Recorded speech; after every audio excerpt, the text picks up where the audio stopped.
Today we will be discussing the types of unemployment: frictional, structural, cyclical, and seasonal. Starting off with frictional unemployment. Frictional unemployment is when individuals are in the process of moving between jobs or they are searching for their first job. It is a normal, healthy part of the economy and it is typically short-term in nature, although this isn't always the case. An example of frictional unemployment would be, let's say you're moving across the country. Right now you're working on the East Coast, but you are planning on quitting that job on the East Coast and moving to the West Coast and starting to look for another job. That period of time between when you quit your job in the East Coast and when you get a job on the West Coast would be frictional unemployment. Another example would be a college student. Let's say a college student graduated 3 months ago and it took them 3 months to find a job. The period of time between when they graduated and when they got their first job out of college, so that 3-month window, would be the frictional unemployment period. Structural unemployment.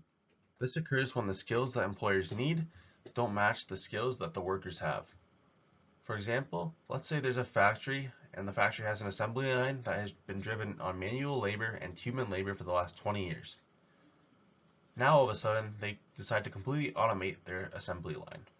The workers that have been working on it for the last 20 years are frustrated and don't want to learn the new skills that are required, such as computer programming and robotics. So they decide to quit this factory and try and find a job somewhere else. They're struggling to do so because everywhere else and all the other factories are also automated now, and they no longer have the necessary skills that the market is demanding. That would be an example of structural unemployment. Next, we have cyclical unemployment. Cyclical unemployment is closely tied to the business cycle and economic fluctuations. It is high during recessions and low during expansions. This makes sense because during recessions, the demand for goods and services is lower than during expansions, where demand for goods and services is higher. During a recession, when demand for goods and services is lower, businesses receive less money, which subsequently leads to more layoffs and more firings. During expansion, the opposite is true. Last, we have seasonal unemployment. Seasonal unemployment results from the fluctuations in labor demand that are predictable and occur at specific times of the year. For example, the agriculture industry. The agriculture industry usually can only get crops in spring and summer months.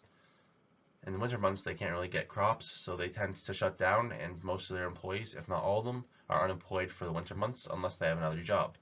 So for the employees who do not have a job in the winter months, they would be seasonally unemployed because they are only employed for the spring and summer months, which is predictable because they work for an agriculture company.